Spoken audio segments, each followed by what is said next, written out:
Hello everyone, मैं Nitesh Pandey, dream doctor MBBS counsellor. और आज इस वीडियो में हम बात करेंगे प्राइवेट यूनिवर्सिटी और डीम्ड यूनिवर्सिटी में एडमिशन के रिगार्डिंग, और सेमी गवर्नमेंट में भी हम लोग बात करेंगे। तो बेसिकली देखिए, अगर सेमी गवर्नमेंट कॉलेजेस की बात की जाए तो आप लोगों के माइंड में रहता है कि जो सेमी गवर्नमेंट कॉलेज होते हैं, यहाँ पे गवर्नमेंट के अंदर जो कुछ सीट्स होती हैं, गवर्नमेंट कॉलेज के अंदर में कुछ सीट्स होती हैं, उनकी फ़ीस गवर्नमेंट कोटे का ना होकर उनकी थोड़ी सी फ़ीस हाइक होती है और उसमें एडमिशन लेने के बारे में बच्चे सोचते हैं। तो बेसिकली इस वीडियो से मैं आपको ये बताने वाला हूँ कि यहाँ पर आपको देखिए, आप सारे बच्चों को एक अनुमान रहता है उनका स्कोर का, कि उनका स्कोर क्या आने वाला है, क्या उनका बजट है, सारे पेरेंट्स को पता रहता है।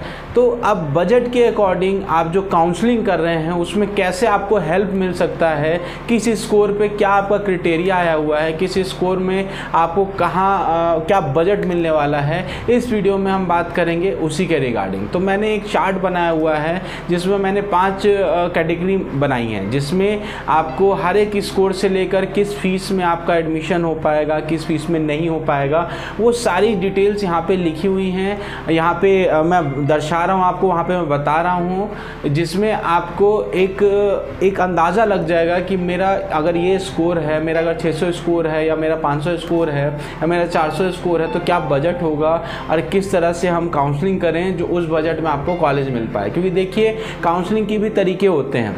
काउंसलिंग एक देखिए नॉर्मल वे में होता है और एक एक्सपर्ट वे में होता है। Expert way in the sense, normal way in the sense मैं आपको समझा देता हूँ। जैसे कि नॉर्मल, आप जैसे आपको नॉलेज है, आपने, क्योंकि देखिए ऑल इंडिया में अप्रोक्स 700 प्लस कॉलेजेस हैं मेडिकल के।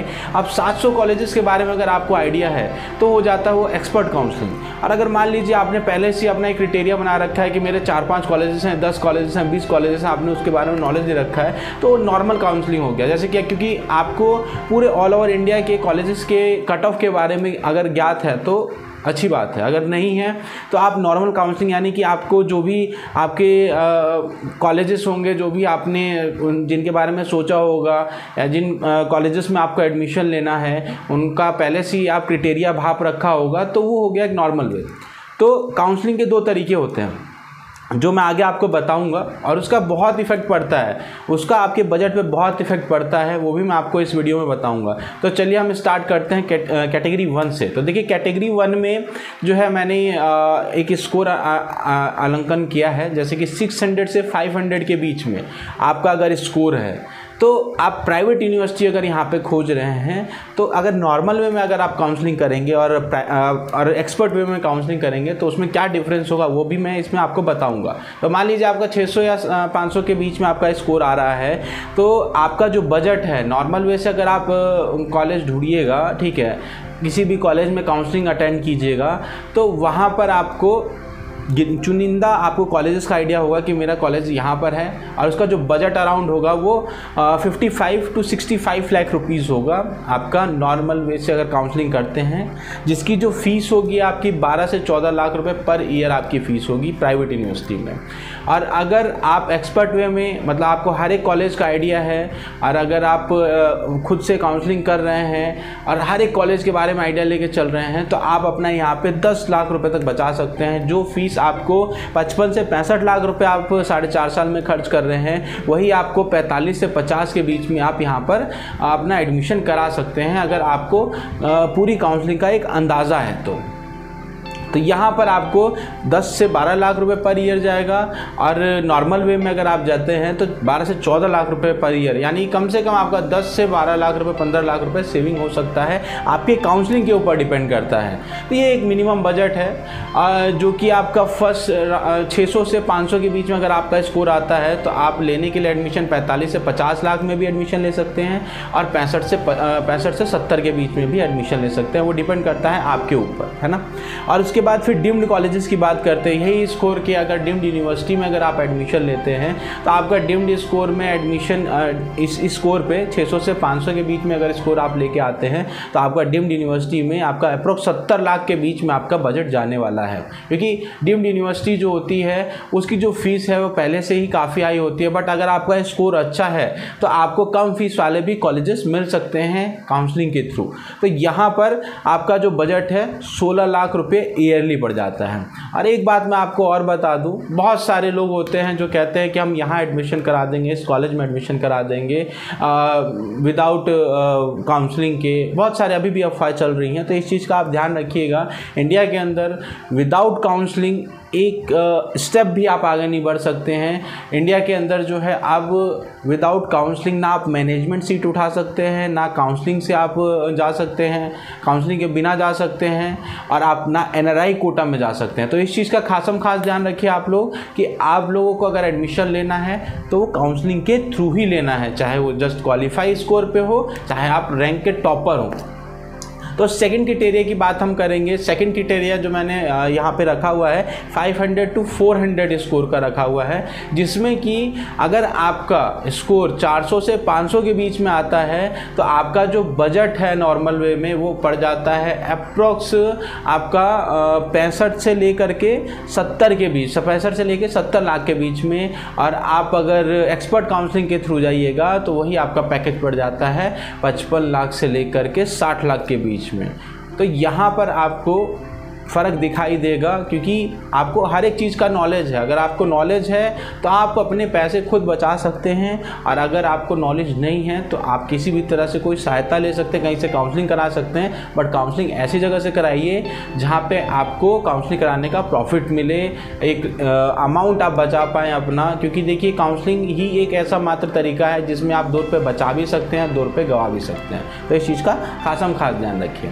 तो डीम्ड यूनिवर्सिटी में अगर आपका स्कोर 400 से 500 के बीच में है तो आपका बजट बन जाता है अप्रोक्स, मैं बता दूं यहाँ पर आपको, तो 80 लाख के बीच में आपका बजट बन जाता है, जिसमें आपको जो फीस होगी लगभग 18 लाख रुपए ईयरली फीस आपकी जाएगी। थर्ड कैटेगरी की बात करेंगे जिसमें कि आपका स्कोर है 400 से लेकर के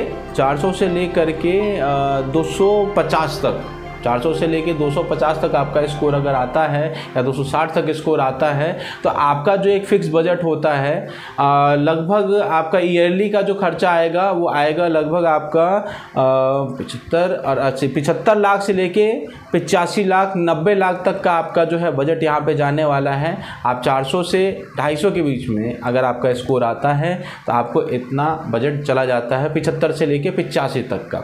आप 75 से 85 तक आप नॉर्मल वे में जाइएगा, और अगर काउंसलिंग अगर अच्छे ढंग से करते हैं तो आपका यही बजट जो है आपका 65 से लेके 75 तक या 65 से 70 तक में 70 लाख तक में आपका हो जाता है पैकेज कंप्लीट। और जिसमें आपका ईयरली पैकेज नहीं भी जाने वाला है तो लगभग 16 लाख रुपए ईयरली जाएगा आपका, ठीक है, 16 लाख रुपए ईयरली अप्रोक्स जाएगा। टोटल ऑफ बजट मैं आपको बता के चल रहा हूँ यहाँ पे। और सेकंड थिंग, आपको जो डीम्ड यूनिवर्सिटी में आप इस स्कोर में जाते हैं तो आपको कम से कम अपना बजट कम से कम 90 लाख रुपीज़ रखना पड़ेगा, और आपका जो ईयरली जो पैकेज रहेगा वो अप्रोक्स 20 लाख रुपये आपका यहाँ पर आपको उठाना पड़ेगा डीम्ड यूनिवर्सिटी में। फोर्थ वे में अगर मान लीजिए आपका स्कोर 250 से लेकर के जस्ट क्वालिफाई स्कोर भी है, 260 से लेकर के जस्ट क्वालिफाई स्कोर भी आ रहा है आपका, तो ऐसे में भी आपका एडमिशन हो सकता है। इसमें आपका जो बजट है अराउंड, इसमें बजट आपका प्राइवेट यूनिवर्सिटी में अप्रोक्स आपका नहीं भी तो 1 CR के अराउंड में पड़ जाता है, 90 लाख तक में पड़ जाता है। और नॉर्मल वे में अगर आप काउंसलिंग करते हैं तो आपका 85 लाख से 80 लाख के बीच में आपका बजट जाता है, अगर 250 स्कोर या जस्ट क्वालिफाई स्कोर लेके आ रहे हैं आप तो यहाँ पर आपका ईयरली जो बजट है वही 18 लाख के करीब में आपका पड़ जाएगा, 18-16 लाख के करीब में आपका ईयरली फीस का बजट पड़ जाता है। और डीम्ड यूनिवर्सिटी में अगर आप जा रहे हैं तो कम से कम अपना बजट लेके चलिए 1 CR, क्योंकि डीम्ड यूनिवर्सिटी में आपका स्कोर अगर 250 से नीचे है तो एडमिशन तो आपको पॉसिबल है, बट फीस जो है आपको वो ऐसे कॉलेज मिलेंगे जिनकी फ़ीस 22 लाख रुपये, 20 लाख रुपये, यहाँ की 25-25 लाख रुपये ईयरली होगी। तो इस चीज़ का ध्यान रखिएगा। और अगर आपका स्कोर जस्ट क्वालिफाई है और आपके पास मतलब पैसे का कोई दिक्कत नहीं है तो आप साउथ की तरफ भी एडमिशन ले सकते हैं। आपका कोई रिलेटिव हो या आपका जो रिलेटिव हैं वो आपको स्पॉन्सर करने लग जाए तो आप NRI बेस पे भी एडमिशन ले सकते हैं बेसिकली साउथ में। इसमें क्या होगा, जो आपको फ़ीस होगी गवर्नमेंट कॉलेज से यहाँ पे अप्रूव होगा, बट जो फीस होगी वो हाई फीस हो जाती है NRI डॉक्यूमेंट। बट आपका डॉक्यूमेंट एकदम ओरिजिनल होना चाहिए। बहुत सारे लोग क्या करते हैं, NRI डॉक्यूमेंट बनवा लेते हैं, फिर एडमिशन ले लेते हैं, नहीं। तो इस चीज़ का ध्यान रखिए, आपका NRI डॉक्यूमेंट जो है वो ओरिजिनल होना चाहिए, तभी आप NRI फीस पे एक गवर्नमेंट कॉलेज में पढ़ सकते हैं। और सेकंड थिंग, आपको जस्ट क्वालिफाई स्कोर है, आपका पैकेज अच्छा है, आपके पास एक अमाउंट ह्यूज अमाउंट है, फिर भी आप मेडिकल करना चाहते हैं, तो यहाँ पे साउथ के बहुत सारे ऑप्शन आपके लिए खुले रहते हैं। और साउथ की सबसे बड़ी खासियत, मैंने आपको एक लास्ट वीडियो में भी मैंने बताया था आपको, साउथ की सबसे अच्छी खासियत ये है कि आप अगर वहाँ से पढ़ाई करते हैं, अपने नीट UG की स्टडी कंप्लीट करते हैं, तो आपको जो PG है, PG में काफ़ी अच्छा प्रॉफिट मिल जाता है। वहाँ पर आपको वहाँ का डोमिसाइल मिल जाता है, और डोमिसाइल से प्रॉफिट ये होगा कि आपको PG की जो अपनी स्टडी होगी एज गवर्नमेंट फीस पे आप वहाँ पे पढ़ सकते हैं, तो ये काफ़ी अच्छा प्रॉफिट होगा। और अगर यहाँ पे MBBS की मैं बात करूँ, तो यहाँ पर आप MBBS जस्ट आप 80 लाख का अगर बजट है, 85 लाख का बजट है, तो आप यहाँ पे स्टडी अपनी कैरी ऑन कर सकते हैं। तो आज के वीडियो की ये टोटल जो ब्यौरा था मैंने आपको दे दिया है। किसी को भी अपने एक्सपेक्टेड कट ऑफ अगर आपको पता है, तो इस वीडियो से आपको काफ़ी अच्छी हेल्प मिलने वाली है, क्योंकि यहाँ पर स्कोर बेस पे मैंने एक अमाउंट टोटल कैलकुलेशन करके बता दिया है लास्ट ईयर के बेस पे, जिसमें आप आराम से ईजिली एडमिशन ले सकते हैं। और फिर भी कोई भी आप लोग को डाउट होता है, कोई क्वेरी होती है, कोई कन्फ्यूज़न होता है, तो आप हमारे दिए हुए नंबर पर कॉल कर सकते हैं, जो भी आपके डाउट्स हैं उन्हें क्लियर कर सकते हैं। हम फिर किसी नेक्स्ट वीडियो में कुछ न्यू अपडेट्स लेके मिलते हैं। तब तक के लिए जय हिंद, जय भारत।